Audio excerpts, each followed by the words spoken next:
Greeting students. जो next topic है अब हमारा वो है लॉज ऑफ मोशन। फोर्स के बारे में हमने पढ़ लिया बच्चों, ठीक है। मैन बैलेंस और बैलेंस फोर्स के बारे में हम पढ़ चुके हैं। उसके बाद जो टॉपिक आता है वह मोशन का चैप्टर से रिलेटेड ही है। मोशन के बारे में आप पढ़ चुके हैं पूरे डिटेल में, तो अब उसके कुछ लॉज हैं। तो हम नेक्स्ट टॉपिक की तरफ बढ़ते हैं, लॉज ऑफ मोशन। एक साइंटिस्ट है बच्चों यहाँ पे, जो ये बोल्ड लाइंस में आपको दिखाई दे रहा होगा यहाँ पे, गैलीलियो गैलीली। ये एक साइंटिस्ट है, गैलीलियो गैलीली, जी जी। इस साइंटिस्ट ने क्या कहा था, सबसे पहले कहा था कोई ऑब्जेक्ट जब मूव करती कांस्टेंट स्पीड के साथ, यहाँ पे ऊपर वाली लाइन में आप देख लेना, यहाँ पे जब कोई ऑब्जेक्ट कांस्टेंट स्पीड के साथ मूव करती है, कब, जब उसके ऊपर कोई फोर्स नहीं लगती, जब फोर्स जीरो होगी। जीरो फोर्स में जब कोई बॉडी मूव कर रही होती है कांस्टेंट स्पीड के साथ, जब मोशन में होती है, उस टाइम क्या होता है, तो वो कॉन्स्टेंटली मूव करती रहती है। कब तक मूव करती रहेगी, जब तक कि उसके ऊपर फोर्स जब तक उसके ऊपर कोई फोर्स नहीं लगती। कहने का मतलब क्या है बच्चों, कोई भी बॉडी है, सपोज मेरे पास कोई बॉडी है, ये कांस्टेंट स्पीड के साथ अगर मोशन में है, तो इसके ऊपर अगर मैं कह दूं फोर्स लगी नहीं रही, तो ये कैसी मूव करती रहेगी, ये कॉन्स्टेंटली स्पीड के साथ मूव करती रहेगी। इसको रोकना बहुत ही मुश्किल हो जाएगा फिर, अब क्योंकि हमारी तो फोर्स जीरो है। जब तक फोर्स जीरो रहेगी तो ये कॉन्स्टेंटली मोशन में ही रहेगी, ठीक है, इसको रोक नहीं पाएंगे हम। अब ये ऐसा होता कहाँ पे है, आप इसका एग्जाम्पल ले सकते हो बच्चों। जैसे कि मैंने सपोज कर लिया आपको, मैं कह दूं कि मेरे पास एक बॉल है, ठीक है, ये कोई फुटबॉल है, ग्राउंड के ऊपर रखी है। जैसे इसके ऊपर आप फोर्स लगाते हो, और ये जो सरफेस है बच्चों, ये स्मूथ। स्मूथ का मतलब फ्रिक्शनलेस। इसमें फ्रिक्शन कितना है, फ्रिक्शन है जीरो। आप लिख लेना यहाँ पे, फ्रिक्शन जो होगा वो क्या है, बिल्कुल जीरो है। जीरो फ्रिक्शन होने का मतलब क्या है, स्मूथ सरफेस है। जब ये बॉडी आपकी इस स्मूथ सरफेस के ऊपर मूव करेगी, तो ये कांस्टेंट स्पीड के साथ क्या करती रहेगी, मोशन में रहेगी। ये तब तक मोशन में रहेगी जब तक कोई एक्सटर्नल फोर्सेस को रोक ना ले। कहने का मतलब क्या है, फोर्स तो है ही नहीं यहाँ पे, फोर्स है ही नहीं, तो फोर्स तो जीरो है। फोर्स जीरो होने की वजह से क्या रहेगी, ये स्मूथ सरफेस के ऊपर कंटिन्यूसली मोशन में चलती रहेगी। तो ये इस तरह से इसका एक एग्जाम्पल है। तो गैलीलियो ने कहा था, आप यहाँ स्टेटमेंट पढ़ सकते हो इसकी। गैलीलियो ने क्या कहा था, गैलीलियो ने कहा था, Galileo first of all said that object move with constant speed with no force act on them. This means if an object move on a frictionless path and no other force is acting on it, the object would be moving forever. That is, there is no balance force. There is no balance. There is no balance force working on the object. इसका मतलब क्या है बच्चों, इसने कहा था जो कोई बॉडी अगर कोई फ्रिक्शनलेस सरफेस के ऊपर मूव करती है, कब, जब उसके ऊपर कोई किसी तरह की कोई फोर्स नहीं लगती, तो उस टाइम वो मूव करती ही रहेगी, क्योंकि उसके ऊपर किसी तरह की कोई अनबैलेंस फोर्स नहीं लग रही। तो इसका मतलब क्या हुआ, वो कांस्टेंट स्पीड के साथ मोशन में रहेगी। तो गैलीलियो ने यहाँ पे सिर्फ मोशन के बारे में डिस्क्राइब किया था। फिर लेकिन प्रैक्टिकली ये चीज़ पॉसिबल कभी भी हो नहीं सकती। क्यों नहीं हो सकती, अभी मैंने बताया था, फुटबॉल है, फ्रिक्शनलेस सर्फेस के ऊपर अगर मूव करेगी, ये फ्रिक्शनलेस सर्फेस है आपका। आज तक कोई भी ऐसा सरफेस नहीं है जिसमें फ्रिक्शन जीरो हो बच्चों। पहली तो बात ये सुन लो आप, फ्रिक्शन कभी भी जीरो नहीं होता। पहली तो बात ये, फ्रिक्शन जीरो नहीं होगा। अब फ्रिक्शन जीरो नहीं है तो इसका मतलब क्या हुआ, फोर्स फोर्स जीरो हो सकती है, लेकिन फ्रिक्शन जीरो नहीं हो सकता। फ्रिक्शन जीरो ना होने का मतलब क्या है, ये ग्राउंड, जो ये मेरी ग्राउंड है, इस ग्राउंड में जो फ्रिक्शन फोर्स है वो जीरो नहीं है। फ्रिक्शन फोर्स का मतलब फ्रिक्शन का, ग्राउंड की जो फोर्स है, ग्राउंड की जो फोर्स है वो जीरो नहीं है ना। ग्राउंड की फोर्स जीरो कभी हो ही नहीं सकती, नहीं हो सकती। तो ये बॉडी जो हमारी, ये क्या हो जाएगी, एक टाइम ऐसा आ जाएगा धीरे धीरे के इस पोजीशन पे आ जाएगी, रेस्ट पोजीशन पे आ जाएगी बच्चों, ठीक है। एक टाइम ऐसे आएगा जब ये धीरे धीरे रेस्ट पोजीशन पे आ जाएगी, तो हम क्या कह देंगे कि ये रुक गई है, स्टॉप हो गई है। स्टॉप होने से क्या हो गया, ये रेस्ट में आ गई। तो यहाँ पे प्रैक्टिकली पॉसिबल नहीं है बच्चों ऐसा कि किसी भी सरफेस का फ्रिक्शन क्या हो, जीरो हो। कभी भी फ्रिक्शन जीरो नहीं हो सकता। तो ठीक है, फ्रिक्शन जीरो नहीं होगा तो बॉडी रुक जाएगी, स्टॉप हो जाएगी। अगर फ्रिक्शन जीरो हो गया तो बॉडी हमेशा मोशन में ही रहेगी। अगर मैं मान लेता फ्रिक्शन है ही नहीं, ऐसी बात कर भी लेते हैं, अगर हम इसी की बात कर लेते हैं, अगर फ्रिक्शन जीरो हो गया, मैं मान लेता हूँ फ्रिक्शन जीरो हो गया इसका, तो ये बॉडी तो मूव करती रहेगी करती रहेगी करती रहेगी, ये तो रुकने वाली नहीं, ये तो हमेशा ही क्या रहेगी, ये हमेशा ही मोशन में रहेगी, ये नहीं रुक सकती, फिर इसको कोई रोक ही नहीं सकता। क्यों? क्योंकि फ्रिक्शन जीरो हो जाएगा। लेकिन आज तक ऐसा पॉसिबल हुआ ही नहीं है, फ्रिक्शन कभी भी जीरो नहीं होता, ये ध्यान रखना, आपकी फ्रिक्शन कभी भी जीरो नहीं होता। इसलिए मैंने यहाँ पे नॉट इक्वल टू लगाया, friction not equal to zero. Friction not equal to zero तो फ्रिक्शन की फोर्स की वैल्यू भी क्या होगी, जीरो की इक्वल नहीं होगी। क्योंकि अगर फ्रिक्शन की वैल्यू जीरो होगी तो ये रुकेगी नहीं, ये मोशन में रहेगी, और इसलिए हमें जो कि प्रैक्टिकली पॉसिबल नहीं होता, इसलिए कभी फ्रिक्शन फोर्स जीरो नहीं होती। ठीक है, कुछ ना कुछ फ्रिक्शन होता है। तो ये तो था फ्रिक्शन के बारे में। अब बात करते हैं बच्चों, ध्यान से देखना नेक्स्ट पॉइंट की तरफ।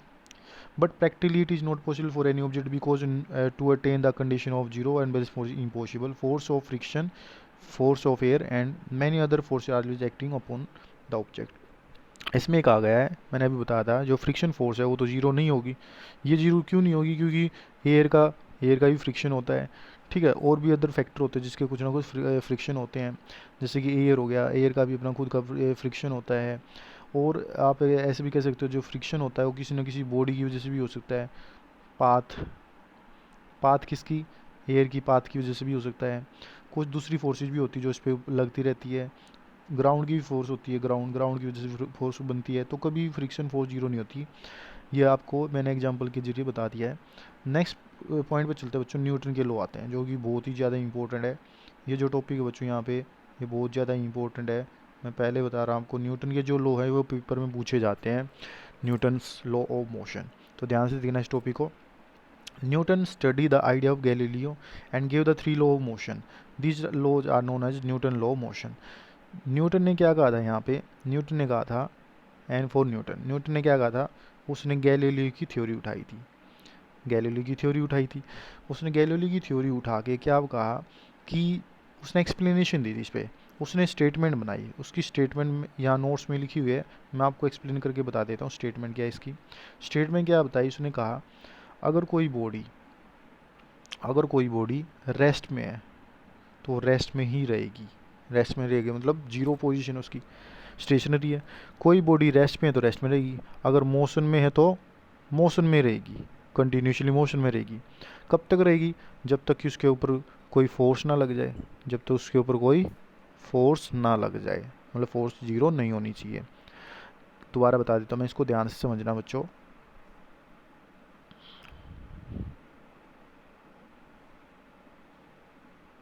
बात आती है न्यूटन के लॉ की, फर्स्ट लॉ की। फर्स्ट लॉ में जो कहा गया है, न्यूटन का फर्स्ट लॉ है, उसका जो दूसरा नाम बच्चों उसको लॉ ऑफ इनर्शिया ही बोलते हैं। यहाँ से देख लेना आप, इसका कई बार पूछ लिया जाता है, फर्स्ट लॉ को लॉ ऑफ इनर्शिया भी बोलते हैं। ठीक है, इसका दूसरा नाम है लॉ ऑफ इनर्शिया। तो बात करते हैं बच्चों अब इसकी स्टेटमेंट की। एक्सप्लेनेशन पढ़ना है यहाँ से, explanation. If any object is in state of rest, ये कह रहा है कोई भी ऑब्जेक्ट, जैसे मेरे पास कोई ये फुटबॉल है, फिर से फुटबॉल का एग्जाम ले लेते हैं। ये किस पोजीशन में बच्चों? ये रेस्ट पे है। कोई बॉडी अगर रेस्ट पोजीशन पे है then it will remain in rest, तो ये कह रहा है ये रेस्ट में ही रहेगी until A external force is applied in change it state, जब तक कि इसके ऊपर कोई एक्सटर्नल फोर्स ना लग जाए और उसके लगने से इसकी स्टेट चेंज ना हो जाए। इसकी स्टेट जैसे ही चेंज हो जाएगी तो क्या हो जाएगी, इसका मतलब क्या हो जाएगी, ये रेस्ट से मोशन में आ जाएगी। ये पहले किस में थी? ये रेस्ट पोजीशन में थी, रेस्ट पोजीशन किस में आ जाएगी? फिर ये मोशन में आ जाएगी बच्चों, मोशन में। ठीक है, फोर्स के लगने से आएगी। ये फोर्स लगाई थी आपने एफ फोर्स लगाने थे, जो रेस्ट बॉडी थी, रेस्ट में थी जो बॉडी, वो किस में आ जाएगी? मोशन में आ जाएगी। तो ये तो थी हमारी क्या, पहली बात। अब सेकंड पॉइंट की बात करते हैं। अब कह रहा है अगर ये बॉडी बच्चों सेम ही बॉडी ले लेता हूँ मैं, अगर ये बॉडी मोशन में है, सेम अगर ये बॉडी मोशन में है तो ये कंटिन्यूसली मोशन में ही रहेगी। कब तक रहेगी? जब तक इसके ऊपर कोई फोर्स ना लग जाए, और फोर्स लगते ही ये इसको क्या ना कर दे, स्टॉप ना कर दे, रोक ना ले। ठीक है, जब तक इसके ऊपर फोर्स नहीं लगती तब तक ये मोशन में रहेगी। जैसे फोर्स लग जाएगी ये क्या हो जाएगी, स्टॉप हो जाएगी। तो कहने मतलब क्या है, इसकी पूरी एक्सप्लेनेशन ये कहती है कोई बॉडी अगर रेस्ट पे है तो वो रेस्ट में रहेगी, अगर मोशन में है तो मोशन में रहेगी। वो तब तक रहेगी जब तक उसके ऊपर कोई एक्सटर्नल फोर्स ना लग जाए, और उसके लगने के बाद उसको क्या कर दे, स्टॉप ना कर दे। या फिर आप ऐसे कह सकते हो कि ये बॉडी जब तक मोशन में रहेगी, जब तक कि ये बॉडी मोशन में तो मोशन में रहेगी, और रेस्ट में है तो रेस्ट में रहेगी। ये तब तक रहेगी जब तक कि इसके ऊपर लगने वाली फोर्स की वजह से इसकी स्टेट चेंज ना हो जाए। जैसे ही फोर्स लगा दोगे, इसके फोर्स लगाने से इस बॉडी की मोशन से रेस्ट में या रेस्ट से मोशन में स्टेट चेंज हो जाएगी। ठीक है, ये इसकी एक्सप्लेनेशन। इसका एग्जांपल कर लेते हैं बच्चों, जैसे कि मैं बता देता हूँ। सबसे पहले बात कर लेते हैं इसका एग्जांपल की। मेरे पास अगर कोई बॉक्स है ये, ठीक है, ये बॉक्स ग्राउंड पे रखा है, ये इसके ऊपर कोई फोर्स नहीं लगाया आपने अभी तक। कौन सी पोजीशन पे ये रेस्ट पोजीशन पे पड़ा है। रेस्ट पोजीशन पड़ा है तो कुछ मतलब ना तो ये हिल रहा है, ना इधर जा रहा है, ना तो लेफ्ट साइड जा रहा है, ना राइट साइड जा रहा है। इसका मतलब क्या होगा, इस पर कोई भी फोर्स नहीं लगा रखी। तो मतलब ये रेस्ट पोजीशन में, तो रेस्ट पोजीशन में रहेगा। ये कब तक रेस्ट पोजीशन में रहेगा, जब ये तब तक रेस्ट पोजीशन में लगेगा जब तक कि आप यहाँ पे कोई फोर्स न लगा देते हैं। जैसे फोर्स लगा दोगे तो क्या पता है बॉक्स उधर मूव कर जाए। ऐसे मूव करने से इसकी स्टेट क्या हो जाएगी, चेंज हो जाएगी। इसकी स्टेट चेंज हो जाएगी बच्चों, ठीक है। इसी तरह से अगर मैं कह दूँ, आप इसी बॉक्स को क्या कर रहे हैं, आप इस बॉक्स को पुल करते जा रहे हो, पुल कर रहे हो, इस बॉक्स को पुल करते जा रहे हो, करते जा रहे हो, करते जा रहे हो। कब तक पुल करोगे, तब तक जब तक कि इसके ऊपर आप एक्शन फोर्स ना लगा दो। जैसे एक्शन फोर्स लगा दो, मतलब जैसे इसको रोक दोगे तो इसकी स्टेट फिर से चेंज हो जाएगी। किसमें, मोशन से रेस्ट में, मोशन से फिर से रेस्ट में आ जाएगी। तो इसको क्या कहेंगे, न्यूटन का, इसी को बोलते हैं न्यूटन का फर्स्ट लॉ। इसी को लॉ ऑफ इनर्शिया ही बोलते हैं। इसका जो नाम है बच्चों, इसको लॉ ऑफ इनर्शिया ही बोलते हैं। यहाँ ऊपर लिखा हुआ मेंशन कर रखा है, यहाँ से नोट कर लेना। It is also known as law of inertia. ये था बच्चों न्यूटन के फर्स्ट लॉ की बात। अब बात करते हैं नेक्स्ट टॉपिक पे। तो जो नेक्स्ट टॉपिक बच्चों वो हमारा क्या है, वो Newton first law of motion के जो एवरीडे लाइफ में हम करते हैं यूज, मतलब जो हमारे डेली लाइफ में फर्स्ट लॉ लगता रहता है, कहाँ कहाँ कैसे कैसे। तो पहले एवरीडे लाइफ की बात कर लेते हैं। एवरीडे लाइफ का मतलब हमारी दिनचर्या में जो जो न्यूटन का फर्स्ट लॉ लगता रहता है उसका कुछ एग्जांपल हैं। आप इन चारों एग्जांपल से समझ जाओगे कि कहाँ कहाँ पे न्यूटन का लॉ लगता है। तो let us come to the point.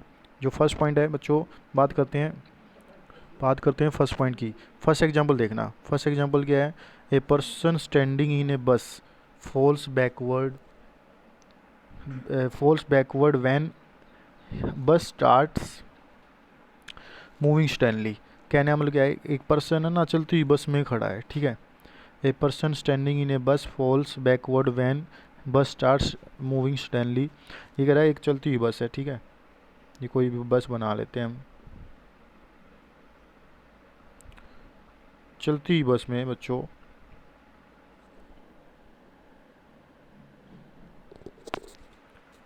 इस बस के अंदर कोई पैसेंजर है, ठीक है, ये कोई पर्सन खड़ा है। बात करते हैं इस पर्सन की। चलते हुए गाड़ी है, ये कोई गाड़ी है मोशन में। जैसे गाड़ी मोशन में आएगी, जैसे ड्राइवर इसका एक्सीलेटर स्टार्ट करेगा, एक्सीलेटर पर पैर रखेगा तो गाड़ी एकदम से चलेगी। मान लो एकदम से एक्सीलेटर पर पैर रख देते तो गाड़ी एकदम से आगे की तरफ मोशन में आ जाएगी। और जो इसके फुट है बच्चों, जो इसके पैर है वो भी गाड़ी के साथ कांटेक्ट में है, यहाँ पे गाड़ी के साथ कांटेक्ट में है। और वो भी किस पोजीशन में, वो भी रेस्ट पोजीशन में है।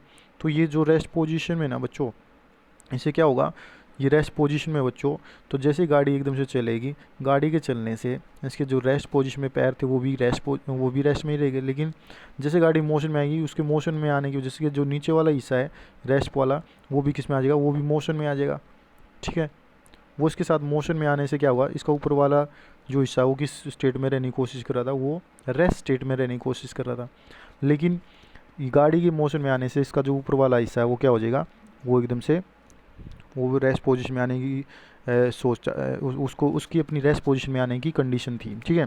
बट जैसे ही ये गाड़ी चलने से क्या होगा, ये नीचे वाला हिस्सा क्या हो जाता है, इसका मोशन में आ जाता है और ऊपर वाला हिस्सा इसका रेस्ट पोजीशन में रहने की कोशिश करता है, जो कि ये जिस चीज़ के लिए अलर्ट नहीं है फिर भी।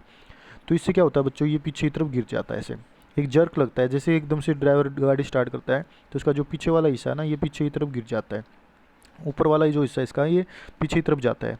क्यों, क्योंकि जो नीचे वाला हिस्सा ये इसका मोशन में आ जाता है गाड़ी के साथ। ऐसे जो नीचे वाला इसके जो पैर है ये मोशन में आ जाते हैं गाड़ी के साथ। इसलिए जो ऊपर वाला हिस्सा इसका पीछे की तरफ जाके गिरता है, वो रेस्ट में रहता है। तो ये है आपका न्यूटन का फर्स्ट लॉ। यहाँ पे भी लॉ ऑफ इनर्शिया लगता है।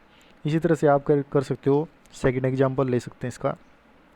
सेकंड एग्जांपल की बात करें तो बच्चों इसमें साफ साफ लिखा हुआ है, ये second example, A person standing in a moving बस। अब उल्टा कर देंगे, इसी क्वेश्चन को हम उल्टा कर लेते हैं। ये हमारी वही है बस। फिर से पर्सन क्या है, एक पर्सन इस गाड़ी के अंदर खड़ा है, लेकिन अब की बार जो गाड़ी ना वो स्टार्टिंग से ही क्या कर रही है, वो मोशन में है, रेस्ट में नहीं है। गाड़ी किस में है, मोशन में है। गाड़ी मोशन में है बच्चों। जैसी गाड़ी में अगर मैंने मोशन से क्या कर दूँ, स्टॉप करना है, तो मुझे क्या करना पड़ेगा, मुझे अप्लाई करने पड़ेंगे ब्रेक। जैसे अप्लाई कर दूँगा ब्रेक, तो जो हमारी ये जो गाड़ी है ये किस में आ जाएगी, रेस्ट में आ जाएगी। जो गाड़ी है किस में आ जाएगी, रेस्ट में। अब बात को समझना ध्यान से। इस वाले केस में क्या हो रहा है बच्चों, जब गाड़ी मोशन में थी आपकी, ठीक है, जैसे तो आपका पूरा पूरा जो नीचे वाला पोर्शन है वो भी किस में था, मोशन में था। जब आपकी गाड़ी मोशन में थी तो आपका नीचे वाला पोर्शन भी, जो कॉन्टैक्ट आपके जो पैर है, जो गाड़ी के साथ कॉन्टैक्ट है पैर है, जो आपके पैर कॉन्टैक्ट में है गाड़ी के साथ, वो भी किस में, मोशन में। जैसे ब्रेक लगा देते हैं तो आपकी स्पीड डिक्रीज हो जाएगी। स्पीड डिक्रीज होने से क्या होगा, जो आपका लोअर पार्ट है बॉडी का, वो भी किस में रह जाएगा, वो भी धीरे धीरे रेस्ट पोजीशन पे आ जाएगा। जो लोअर पार्ट है वो भी रेस्ट पोजीशन में आ जाएगा। लेकिन जो अपर पार्ट है बच्चों, वो किस में आ जाएगा, वो एकदम से मोशन में आ जाएगा। वो मोशन में आने की वजह से आप किधर गिरोगे, फॉरवर्ड, आगे की तरफ आप गिर जाओगे। ये क्या हो रहा है, ये भी लॉ ऑफ मोशन है, ये भी न्यूटन का लॉ ऑफ मोशन है, ठीक है। तो इस तरह से आप कर सकते हो। जैसे ये सेकंड एग्जांपल था, दोबारा बता देता हूँ मैं इस एग्जांपल को, अगर आप क्लियर नहीं हुआ तो दोबारा सुनना। गाड़ी आपकी मोशन में थी, मोशन में होने की वजह से जो इसके पैर कांटेक्ट में थे गाड़ी के साथ वो भी मोशन में थे, इसके जो फुट है वो भी मोशन में है। ऐसा होने से जैसे एकदम से ब्रेक अप्लाई कर देते हैं, जैसे ड्राइवर अगर ब्रेक अप्लाई कर देगा तो उसका जो लोअर पार्ट है वो भी, और जो गाड़ी है वो भी, उसकी स्पीड क्या हो जाएगी, डिक्रीज हो जाएगी। स्पीड डिक्रीज होने से क्या होगा, ये रेस्ट में आ जाएगी। गाड़ी रेस्ट में आने की वजह से क्या है, इसका जो लोअर पार्ट है वो भी रेस्ट में आ जाएगा, लेकिन जो इसका अपर पार्ट है वो किस में रह जाएगा, वो मोशन में रह जाएगा, ठीक है। जो इसके लिए अलर्ट नहीं था बिल्कुल भी, इसलिए किधर जाए गिरता है, इसलिए फॉरवर्ड फॉरवर्ड डायरेक्शन में आगे जाके गिरता है, ठीक है। तो आई होप आपको इन दोनों एग्जाम से क्लियर हो गया होगा कि जो लो मोशन है वो एक्चुअली है क्या। ये न्यूटन के लो मोशन जो एवरीडे लाइफ में होते हैं बच्चों, ठीक है। अब नेक्स्ट एग्जाम्पल की तरफ चलते हैं बच्चों। नेक्स्ट एग्जाम्पल है C point. Before hanging the wet cloth और laundry line, usually many jerks are given to the clothes to get them dried quickly. Because of jerks, droplet of water from the pores of the clothes falls on the ground and reduce amount of water in the clothes dries them quickly. This happen because when suddenly clothes are made in motion by giving jerks, the droplets in it have the tendency to remain in rest and they are separated from the clothes and fall on the ground. कहने का मतलब क्या है बच्चों, ये कह रहा है, मान लो आपके ये दो, मैं मान लेता हूँ ये मेरे पास क्या है, दो रिजिड स्पोर्ट है, और इस रिजिड स्पोर्ट के बीच में आपने ना एक वायर लगा रखी है, एक वायर है ये हमारी, ठीक है। इस वायर पे ना जो गीले कपड़े वो आप सुखा रहे हो। जब वायर पे गीले कपड़े सुखाते हो, सुखाने से पहले क्या करते हो, मान लो कोई भी क्लॉथ है हमारे पास, ये कोई क्लॉथ है, इस क्लॉथ के अंदर क्या है, छोटे छोटे छोटे छोटे वाटर की ड्रॉप है, गीले कपड़ों में छोटे छोटे, क्या इसमें ड्रॉपलेट है, वाटर की ड्रॉपलेट, वाटर ड्रॉपलेट है। अब ये छोटी छोटी दो वाटर की ड्रॉपलेट है बच्चों।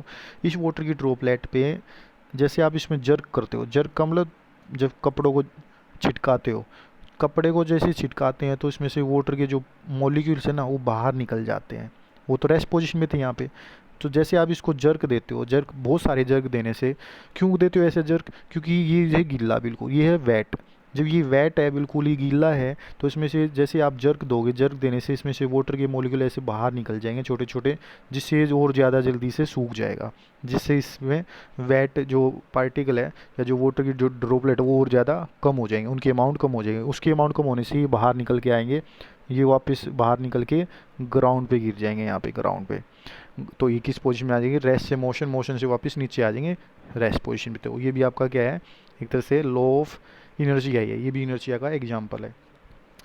तो ये भी एक एग्जाम्पल था बच्चों, ठीक है। आई होप आपको ये तीनों एग्जाम्पल समझ में आए होंगे, ठीक है। तो नेक्स्ट जो एग्जाम्पल है बच्चों वो भी ध्यान से देखना। अब आप लास्ट एग्जाम्पल की बात और कर लेते साथ में, है क्या वो। नेक्स्ट एग्जाम्पल है बच्चों, ध्यान से देखना। Fourth, when the pile of coin on the carrom board is hit by striker, coin only at the bottom move away, leaving a rest of the pile of the coin at the same place. कहने मतलब क्या है बच्चों, इसको आप पढ़ लेना, इसको पूरे को एग्जाम्पल को ध्यान से पढ़ना है। इसने क्या बताया है, कैरम बोर्ड आप खेलते हो, कैरम बोर्ड आपने देखा ही होगा। कैरम बोर्ड में क्या होता है बच्चों, हमारे पास कॉइन्स होते हैं, ठीक है, ऐसे एक दूसरे के ऊपर रखे होते हैं वो, ऐसे, ठीक है। आप जब खेलते हो, गेम स्टार्ट करते हो, तो कॉइन होता है ये, और एक होता है आपके पास स्ट्राइकर, कैरम बोर्ड में स्ट्राइकर। ये हमारा स्ट्राइकर है। इस स्ट्राइकर पे जैसे आप जर्क देते हो, यहाँ पे जर्क देते ही स्ट्राइकर नीचे वाले कॉइन के साथ कोलाइड करता है। ये नीचे वाला कॉइन है, जैसे ही नीचे वाले कॉइन के साथ स्ट्राइक करेगा, तो नीचे वाला कॉइन क्या करेगा, यहाँ से निकल जाएगा, रिमूव हो जाएगा। ये नीचे वाला कॉइन यहाँ से रिमूव हो जाएगा, ठीक है। ये नीचे वाला क्या करेगा, रिमूव, ये रिमूव हो जाएगा बच्चों यहाँ से। इसकी रिमूव होने से ये तो निकल जाएगा, बाकी जो जितने बचे ऊपर वाले ये वापस उसी पोजीशन में रहेंगे, या तो नीचे गिर जाएंगे, या तो ये नीचे गिर जाएंगे ऐसे कैसे, रेस्ट पोजीशन। लेकिन ये नीचे वाला को गया, ये यहाँ से निकल जाएगा।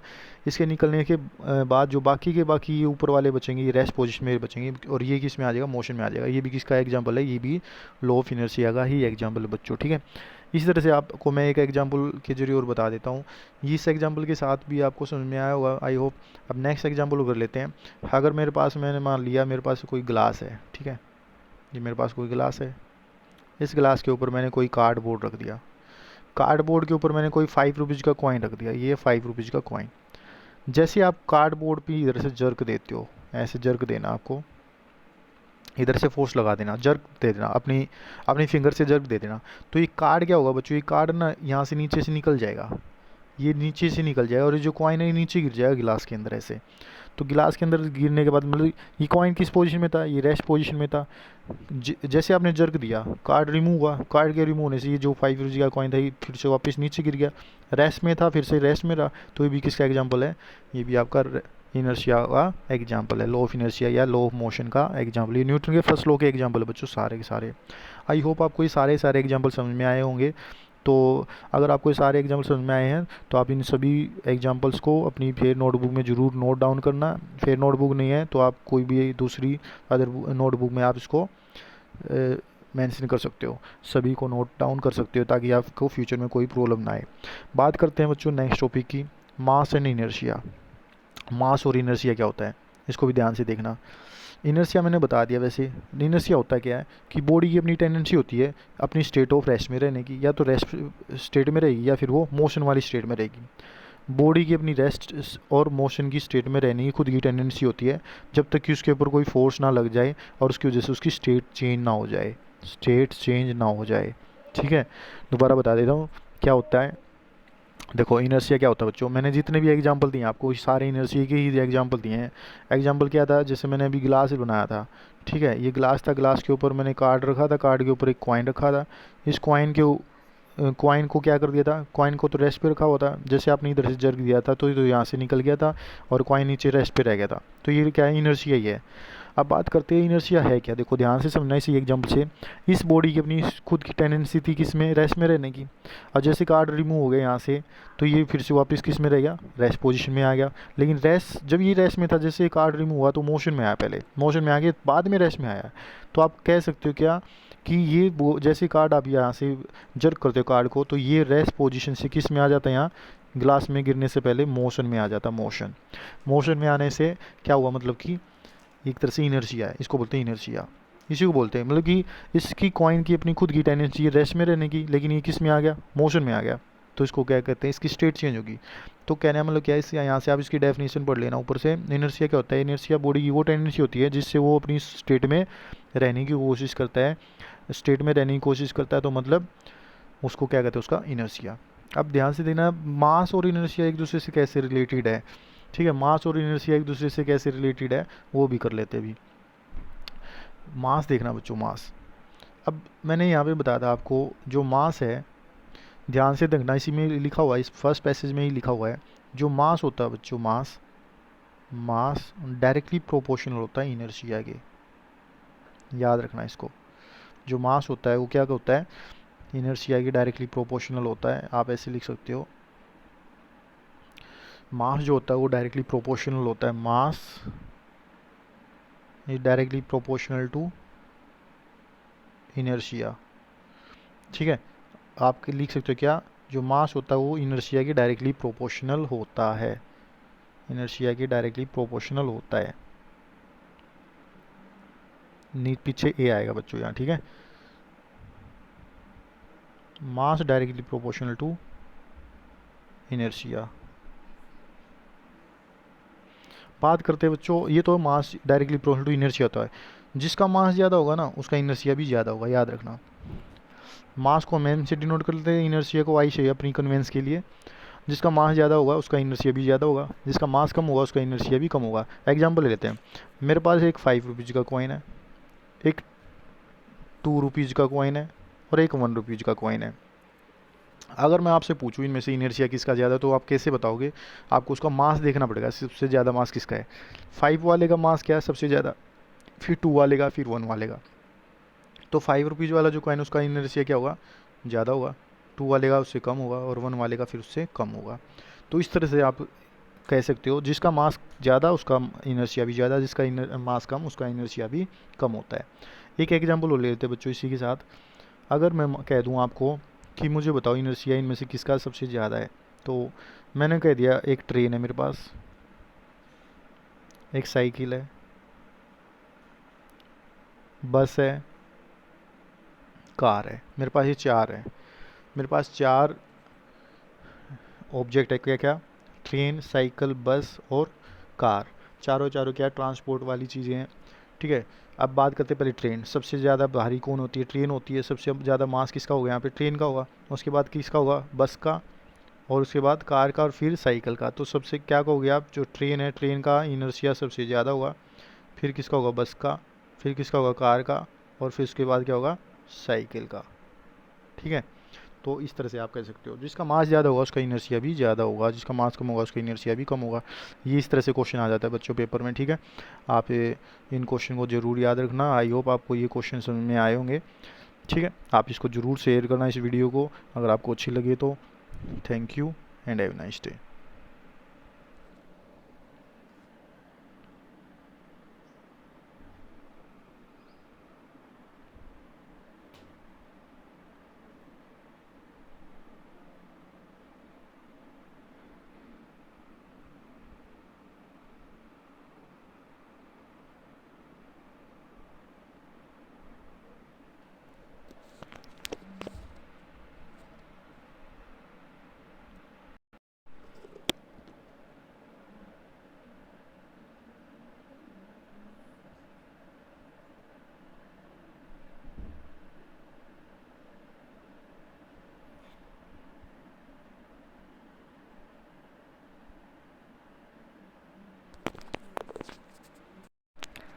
देखो बच्चों ध्यान से देखना, अभी हमारा जो नेक्स्ट टॉपिक है वो मोमेंटम का। बच्चों ध्यान से देखना, ये मोमेंटम का नेक्स्ट टॉपिक है। मोमेंटम क्या होता है? Momentum is the power of the motion of an object. First line, momentum is the power of motion of an object. ये क्या कह रहा है? जो मोमेंटम होता है ना, वो किसी भी ऑब्जेक्ट की, एक तरह से आप मोशन की, किसी भी ऑब्जेक्ट की मोशन की पावर कह सकते हो। कोई भी ऑब्जेक्ट है जब ये मोशन में आती है तो इसकी मोशन की पावर जो होती है, उस पावर को क्या बोलते हैं हम? मोमेंटम बोलते हैं, मोमेंटम, ठीक है बच्चों, मोमेंटम। तो बात आती है, ये तो है मोमेंटम, फर्स्ट लाइन से क्लियर है। अब बात आती है मोमेंटम होता है क्या है। मतलब कि ये तो आपने थ्योरेटिकली बताया है, ये तो थ्योरेटिकली आपको पता चला कि मोमेंटम होता क्या है। मोमेंटम होता क्या है? किसी भी ऑब्जेक्ट की मोशन की पावर को ही क्या कहते हैं? मोमेंटम कहते हैं। मोमेंटम जो होती है वो प्रोडक्ट होती है बच्चों। मोमेंटम क्या होता है? मोमेंटम होता है प्रोडक्ट। आप लिख सकते हो यहाँ पे, मोमेंटम जो होता है किसके इक्वल होता है? दो चीज़ की प्रोडक्ट के इक्वल होता है। किस किस की? एक मास की और दूसरी वेलोसिटी की। तो आप कह सकते हो जो मोमेंटम होता है वो दो क्वांटिटी का प्रोडक्ट होता है। किसका? मास और वेलोसिटी। तो यहाँ से एक फॉर्मूला बन जाएगा, मास, मोमेंटम का फॉर्मूला क्या बन जाएगा? मोमेंटम फॉर्मूला होता है मास इंटू वेलोसिटी। जो बॉडी उसका मास कितने और वो बॉडी कितनी वेलोसिटी के साथ मूव कर रही है, अगर दोनों मल्टीप्लाई कर दे तो उस बॉडी का क्या आ जाएगा? यहाँ से मोमेंटम आ जाएगा। मोमेंटम किससे रिप्रेजेंट करते हैं बच्चों? मोमेंटम हम पी से रिप्रेजेंट करते हैं। पी, पी से रिप्रेजेंट करते हैं मोमेंटम को। मास को किससे रिप्रेजेंट करते हैं? एम से। वेलोसिटी को वी से रिप्रेजेंट करते हैं। तो हमारा जो फॉर्मूला बनेगा मोमेंटम का, मास इंटू वेलोसिटी। फॉर्मूला मैंने फोर्स का ही बताया था बच्चों, फोर्स का फॉर्मूला बताया था मास इंटू एक्सेलरेशन, वो अलग है, मोमेंटम का अलग है, ध्यान रखना। फोर्स भी वेक्टर क्वांटिटी होती है, ये भी वेक्टर क्वांटिटी होती है। क्योंकि वेलोसिटी वेक्टर क्वांटिटी होती है तो मोमेंटम भी वेक्टर होगी, एक्सेलरेशन वेक्टर क्वांटिटी होती है तो फोर्स भी वेक्टर क्वांटिटी होगी। अब बात करती है बच्चों, ध्यान से देखना, यहाँ वेलोसिटी और यहाँ एक्सेलरेशन कन्फ्यूज नहीं होता, मास दोनों की डेफिनेशन मास जरूर है। मास इंटू वेलोसिटी जो होता है वो मोमेंटम होता है, और मास इंटू एक्सेलरेशन होता है फोर्स। आपको कन्फ्यूज नहीं होना इन दोनों फॉर्मूलों में, ठीक है। अब मोमेंटम का टॉपिक पढ़ रहे हैं तो मोमेंटम के बारे में डिस्कस करेंगे। मोमेंटम को मैंने बच्चों अभी बताया था, पी से रिप्रेजेंट किया था। मोमेंटम का फॉर्मूला क्या बताया था, मास इंटू में वेलोसिटी। अब इस फॉर्मूले से ना इसकी यूनिट भी बनाएंगे बच्चों, इसकी यूनिट क्या होती है मोमेंटम की। अब यूनिट करने से पहले मैं आपको एक दो पॉइंट और बता देता हूँ इसमें, ध्यान से देखना। फर्स्ट पॉइंट मेरा क्लियर हो चुका है, momentum is the power of motion of object. जो ऑब्जेक्ट की मोशन होती है उसकी जो पावर होती है उसी को मोमेंटम होता है। सेकंड पॉइंट भी मेरा क्लियर हो चुका है। सेकंड पॉइंट क्या है, the product of velocity and mass is called momentum. जो मास और वेलोसिटी की प्रोडक्ट होती है उसको क्या कहते हैं, मोमेंटम कहते हैं। इसको पी से रिप्रेजेंट करते हैं, ये वेक्टर क्वांटिटी होती है। मैंने यहाँ पे ये यहाँ से भी आप नोट सकते हो, मोमेंटम ऑफ बोलना, momentum of the object mass into velocity P equal to M into V, यहाँ से भी कर सकते हो। यहाँ पे साफ साफ लिखा हुआ है, मोमेंट पी मोमेंटम है, एम मास है बॉडी का, वी वेलोसिटी है बॉडी की। अब कुछ एग्जांपल है बच्चों, कुछ मोमेंटम के को समझने के लिए कुछ फिनोमिना है, कंसिडर कर लेते हैं। जो फर्स्ट पॉइंट है, a person get injured in the case of hitting by a moving object such as stone, pebbles और anything because of momentum of the object. ये कह रहा है कि कोई एक पर्सन खड़ा है, ठीक है, ध्यान से देखना, एक कोई पर्सन खड़ा है, इस पर्सन को किसी ने स्टोन मारा। ये जो स्टोन है बच्चों, जैसे इससे जाके हीट करेगा, इस पर्सन के साथ जैसे ही जाके हीट करेगा तो उसकी वेलोसिटी तो थी कुछ ना कुछ, ठीक है, इसकी वेलोसिटी भी और इसका मास भी है। अब मैंने मान लिया इसका मास 5 kg का है, ठीक है, इसका मास 5 kg का, 5 kg का स्टोन आपने उठा के मार दिया इसको, उसकी कुछ ना कुछ वेलोसिटी भी होगी, ठीक है। तो मास इंटू वेलोसिटी दोनों आपस में मिलके क्या बना देंगे, वो क्या बना देंगे, इसका मोमेंटम। अगर मोमेंटम ज़्यादा होगा, मोमेंटम ज़्यादा कब होगा, जब वेलोसिटी ज़्यादा होगी। अगर वेलोसिटी ज़्यादा होगी तो मोमेंटम भी ज़्यादा होगा बच्चों। जितनी ज़्यादा वेलोसिटी के साथ आप इसको खींच के मारोगे, जितनी ज़ोर के साथ हीट करोगे, जितनी ज़्यादा वेलोसिटी के साथ आप इसको हीट करोगे, उसका मोमेंटम भी उतना ही ज़्यादा हो जाएगा, जिससे ये क्या हो जाएगा, इंजर्ड हो जाएगा, जिसको इंजर्ड हो जाएगा, ठीक है। इसको इसको कुछ ना कुछ प्रॉब्लम हो सकती है। अब बात आती है कि बच्चों वेलोसिटी ज़्यादा है तो मोमेंटम भी ज़्यादा होगा, वेलोसिटी कम है तो मोमेंटम भी कम ही होगा। ये फर्स्ट एग्जांपल इस तरह से मोमेंटम का। इसी तरह से आप सेकंड एग्जांपल भी कर सकते हो। सेकंड एग्जांपल में क्या है बच्चों, ध्यान से देखना। अब जो सेकंड एग्जांपल आता है बच्चों, उसमें कहा गया even a small bullet is, यहाँ पे सेकंड पॉइंट है, first point clear, second point, even a small bullet is able to kill a person when it is fired from a gun because of its momentum due to great velocity. ये second point में क्या कह रहा है, अगर हमारी bullet है कोई, ठीक है, हमारी बुलेट है कोई, ठीक है, ये बुलेट है बच्चों, ये बुलेट जब गन से निकलती है तो उसकी वेलोसिटी बहुत ज़्यादा होती है, उसकी वेलोसिटी बहुत ज़्यादा होती है। और मैंने यहाँ मोमेंटम ऑफ लिख रखा है, जिसकी वेलोसिटी ज़्यादा होगी उसका मोमेंटम भी ज़्यादा होगा। अगर ये बुलेट की वेलोसिटी बहुत ज़्यादा है तो अगर आगे मेरे पास कोई भी ब्लॉक है, लकड़ी या कोई ब्लॉक रखा है, तो जैसे ही इससे जाके टकराएगी तो इसके अंदर बहुत जल्दी से पेनिट्रेट कर जाएगी, अंदर चली जाएगी। या इसके सामने कोई पर्सन खड़ा है, पर्सन को भी लग जाती है तो उसके अंदर पेनिट्रेट कर जाती है, जिससे उसकी मौत भी हो सकती है, ठीक है, जिससे वो डेड भी हो सकता है। तो कहने वाले क्या है, वेलोसिटी ज़्यादा होगी तो उसका मोमेंटम ज़्यादा मोमेंटम की होने की वजह से हमें नुकसान हो सकता है, हम इंजर्ड हो सकते हैं बच्चों, ठीक है, हमें चोट लग सकती है ज़्यादा तेज़। इसी तरह से नेक्स्ट एग्जाम्पल पे आते हैं। थर्ड एग्जाम्पल है, a person get injured suddenly when hit by a moving vehicle because of momentum of vehicle due to mass and velocity.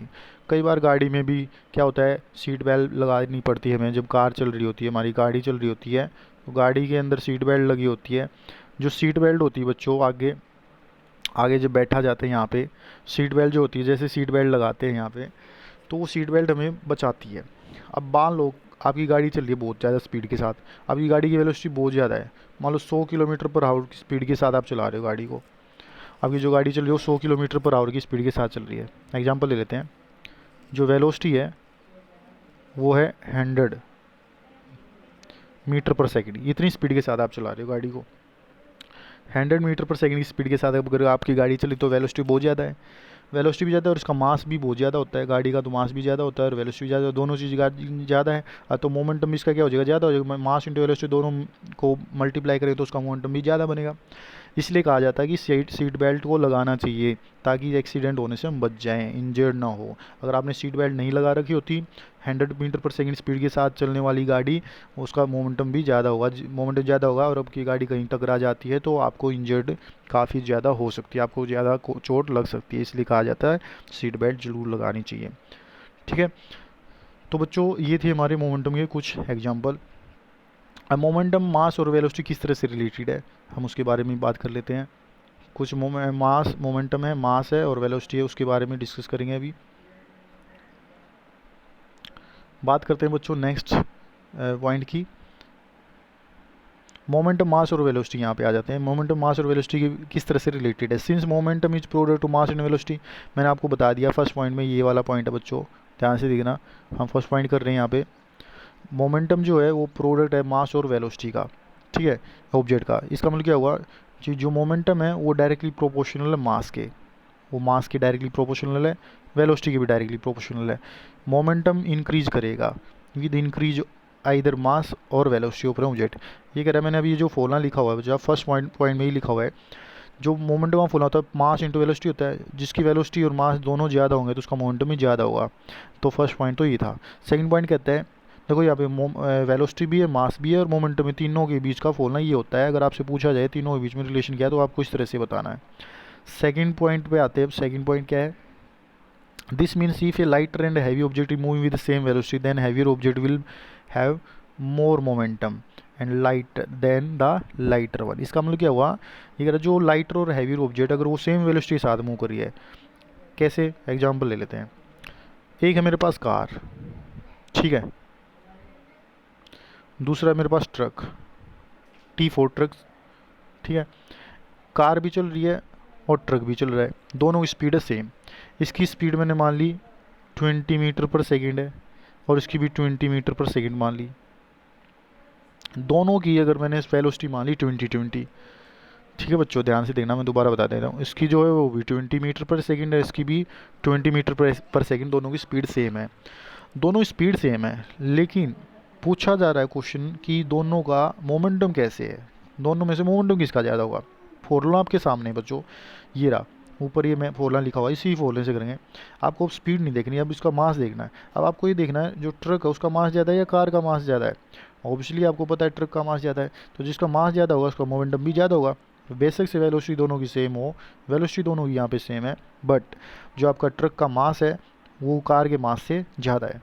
तो मास ऑफ ट्रक ग्रेटर है मास ऑफ कार, कार के मास से ज़्यादा है, इसलिए momentum truck का ज़्यादा होगा। ठीक है, आप इस तरह से आप इसको सोल्व कर सकते हो फॉर्मूले से। अगर आपको फॉर्मूला याद है बच्चों तो आप किसी भी तरह का क्वेश्चन आप सोल्व कर सकते हो। ठीक है, बात आती है बच्चों नेक्स्ट एग्जांपल की, आप इसको पढ़ लेना, ये सेकंड एग्जांपल क्लियर है। उसके बाद third example, if A small object is move with great velocity. ये अगर छोटी सी कोई ऑब्जेक्ट है अगर वो ग्रेट वेलोसिटी के साथ मूव करी है, इट हैज़ ट्रेमेंडस मोमेंटम, तो उसका मोमेंटम बहुत ज़्यादा होगा। एंड बिकॉज ऑफ मोमेंटम, और उस मोमेंटम की वजह से it can harm an object more severally, और वो हमें ज़्यादा से ज़्यादा नुकसान पहुँचा सकती है। For example, A small bullet having a little mass even kill a person with it is fired from a gun.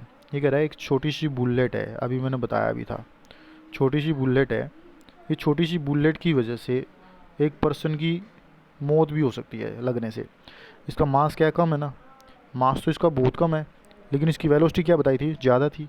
अभी मैंने बताया भी था, जिसकी वेलोसिटी ज़्यादा होगी उसकी मोमेंटम भी ज़्यादा होगा। बेशक से मास कम है, मास कम है, वेलोसिटी ज़्यादा है, तो फिर भी मोमेंटम ज़्यादा होगा। और ज़्यादा मोमेंटम होगा तो ये इसको किल भी कर सकती है, जैसे गन से निकलेगी तो ये पर्सन को हीट करेगी, हीट करते इसको किल भी कर सकती है। तो इसका मतलब क्या हुआ, मोमेंटम इसका ज़्यादा हो जाएगा। ठीक है, इस तरह से आप इस एग्जांपल को समझ सकते हो। लास्ट और पॉइंट देख लेते हैं बच्चों ध्यान से। Usually road accident prove more fatal because of high speed than its lower speed. This happen because vehicle running with high speed has greater momentum compared to vehicle running with lower speed. ये रहा, आजकल आपने देखे होंगे ज़्यादातर road accident होते रहते हैं। रोड एक्सीडेंट क्यों हो रहे हैं आजकल, क्योंकि उसका मोमेंटम ज़्यादा हो जाता है। कुछ बॉडी होती है, यूजुअली क्या होता है जो एक्सीडेंट हो रहे हैं वो स्पीड की वजह से हो रहे हैं। आपके जो हाई स्पीड होती है, हाई स्पीड की वजह से ज़्यादातर आपके एक्सीडेंट होते हैं। जिसकी लो स्पीड हो गई ठीक है, उसके इतने ज़्यादा एक्सीडेंट नहीं हो पाते। हाई स्पीड की वजह से क्या हो जाता है, जिससे वेलोसिटी ज़्यादा होगी, ये वेलोसिटी है। अब मान लो मेरे पास कोई कार है, कोई कार है, अब इस कार की velocity 100 metre per second speed के साथ हो रही है। इतनी स्पीड के साथ ये चलेगी तो इसकी वेलोसिटी बहुत ज़्यादा होगी। स्पीड ज़्यादा होने की वजह से क्या हो गया, इसका मोमेंटम भी ज़्यादा होगा। मोमेंटम ज़्यादा होगा तो ज़रूर कहीं ना कहीं एक्सीडेंट का कारण बन जाता है। ठीक है, इसलिए हम कहते हैं स्पीड को लिमिट में रखना चाहिए। जितने भी रोड एक्सीडेंट होते हैं उसकी वो स्पीड की वजह से होता है, हाई स्पीड की वजह से। आई होप आपको ये वीडियो समझ में आई होगी। अगर आपको ये वीडियो समझ में आई हो तो इसको ज़रूर एक बार शेयर करना। ठीक है, शेयर करके इसको लाइक करना, सब्सक्राइब करना, ताकि आगे भी मैं आपके लिए अच्छी अच्छी वीडियो ऐसे लाता रहूँ। Thank you and have a nice day. Okay बच्चों, अब जो नेक्स्ट काम करेंगे हम अब मोमेंटम के बेस पे कुछ न्यूमेरिकल्स हैं वो करेंगे। जो मोमेंटम है बच्चों, मैंने उसके बारे में बता दिया था, उसकी यूनिट मैं बता चुका हूँ। यूनिट्स मैंने उसकी क्या बताई है, इससे यूनिट मास की क्या होती है। मोमेंटम का फॉर्मूला मैंने आपको बताया था क्या, P equal to M into V, ये मैं आपको पहले बता चुका हूँ। मास की यूनिट क्या होती है, किलोग्राम होती है, और वेलोसिटी होती है मीटर पर सेकेंड होती है। ये किलोग्राम मीटर पर सेकेंड इसकी यूनिट बन जाती है। अब इसकी यूनिट आपको पता है कैसे करनी है, ये ऊपर मैंने यहाँ पे लिखा हुआ है। यूनिट निकालनी है तो कैसे निकालोगे, मास की यूनिट क्या होती है केजी, वेलोसिटी यूनिट मैं पहले निकाल चुका हूँ पिछले चैप्टर में, metre per second. Momentum of बोलना यहाँ पे मास इंटू वेलोसिटी है, मास की केजी और इसकी वेलोसिटी की तो टोटल क्या बन जाएगी, किलोग्राम मीटर पर सेकंड। इस तरह से आप इसकी यूनिट निकाल सकते हो। ये ऐसा यूनिट है बच्चों, किलोग्राम मीटर पर सेकंड। अब इसके बेस पे ना न्यूमेरिकल है बच्चों, एक न्यूमेरिकल प्रॉब्लम करेंगे इस बोलने के बेस पे। मैं आपको न्यूमेरिकल और बता देता हूँ किस तरह से आपको सोल्व करने हैं न्यूमेरिकल। जो फर्स्ट न्यूमेरिकल है बच्चों, ध्यान से देखना, ये आपका फर्स्ट न्यूमेरिकल है बच्चों, ध्यान से देखना। आप क्वेश्चन में कहा गया है what will be the momentum of a stone. एक स्टोन दे रखा है having mass of 10 kg, 10 kg का मास है बच्चों, ध्यान से देखना। 10 kg का मास है, when it is thrown with a velocity of 2 metre per second. उसको 2 मीटर पर सेकंड की स्पीड के साथ थ्रो कर दिया तो उसका मोमेंटम निकालो, मतलब उसका पी निकालना है। क्या निकालना है, पी। क्वेश्चन है पी निकालो। क्या क्या गिवन है, मास गिवन है, कितना मास है 10 kg का, और क्या गिवन है उसकी वेलोसिटी गिवन है, वेलोसिटी गिवन है 2 मीटर पर सेकंड। अगर आपसे पूछा जाए मोमेंटम निकालो तो मोमेंटम का फॉर्मूला मैंने आपको पहले बताया था, मास इंटू वेलोसिटी होता है। मास की वैल्यू कितनी है 10, वेलोसिटी कितनी है 2, तो 10 टू जा 20, 20 इसकी यूनिट क्या बताई थी, kilogram metre per second. Kilogram metre per second इसकी यूनिट है। ये फर्स्ट क्वेश्चन का आंसर। नेक्स्ट क्वेश्चन पे चलते हैं बच्चों। अब जो नेक्स्ट क्वेश्चन है, इस क्वेश्चन में सेकंड एग्जाम्पल में कहा गया है आपका देखो क्वेश्चन में क्या गया, 4000 किलोग्राम का गुड लोरी है। ठीक है, the mass of a goods lorry is 1000 gram and mass of a good loaded is 20। ध्यान से देखना क्वेश्चन में क्या गया है बच्चों, ध्यान से देखो। ये 4000 किलोग्राम का गुड लोरी का एक मास है, और उसको गुड लोडेड के साथ 20,000 kg के मास के ऊपर लोड करा दिया गया। मतलब कि ये मेरे पास क्या है, ये है मेरे पास कोई लोडेड, ये मेरे पास क्या है कोई भी बॉडी है, इसका मास मैंने मान लिया कितना है 20,000, और जो इसके ऊपर लोड करा दिया गया है वो उसका जो मास है वो है बच्चों 4000।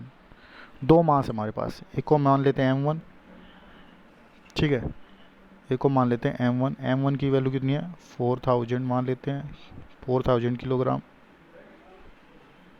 4000 किलोग्राम। M2 की वैल्यू मान लेते हैं 20,000। ठीक है, दोनों को अगर हम ऐड कर दें तो टोटल मास क्या हो जाएगा M1 प्लस, टोटल मास लिख लेते हैं बच्चों यहाँ पे, टोटल मास कितना हो जाएगा, दोनों ऐड कर दो 24,000 kg। तो 24,000 kg दो टोटल मास बन जाएगा बच्चों इनका। ठीक है, ये तो टोटल मास बना बच्चों। अब बात करते हैं, हमें निकाला मोमेंटम। याद रखना आप इसको, हमने टोटल जो मास निकाला वो 24,000 निकाल दिया है। टोटल मास 24,000 है तो यहाँ लिख लेना, टोटल मास हमारा क्या बन गया 24,000 kg। ठीक है, बात करते हैं मोमेंटम की। मोमेंटम का फॉर्मूला मास इंटू वेलोसिटी। मास की वैल्यू कितनी है 24,000, इंटू वेलोसिटी जो दे रखी है उसकी 2 मीटर पर सेकेंड दे रखी है, दोनों मल्टीप्लाई करेंगे यहाँ पे 48,000, इसकी यूनिट लिख देना इसके पीछे किलोग्राम मीटर पर सेकेंड, ये इसका आंसर आ जाएगा। ये सेकंड क्वेश्चन था। Now third question, last question और कर लेते हैं एक बार। ये भी सिंपल सा क्वेश्चन है। एक car having mass of 1000 kg, एक कार का जो मास है बच्चों, इस कार का जो मास है वो है 1000 kg का, ठीक है। जो उसकी स्पीड है वो कितनी दे रखी है, स्पीड दे रखी है वेलोसिटी की 0.5 मीटर 0.5 मीटर पर सेकेंड। मोमेंटम निकाला, दोनों मल्टीप्लाई करेंगे, 1000 मल्टीप्लाई बाई 0.5, एक पॉइंट हटाएंगे तो जीरो कैंसिल हो जाएगी, पॉइंट हटाएंगे तो जीरो कैंसिल होगी, तो यहाँ पे क्या बचेगा 5 इंटू 100 500 किलोग्राम मीटर पर सेकेंड, इसका आंसर आ जाएगा। आई होप आपको ये न्यूमेरिकल भी समझ में आए होंगे। अगर आपको क्वेश्चन समझ में आए होंगे तो बच्चों इसको वीडियो को ज़रूर सब्सक्राइब करें, शेयर करें। Thank you and have a nice day.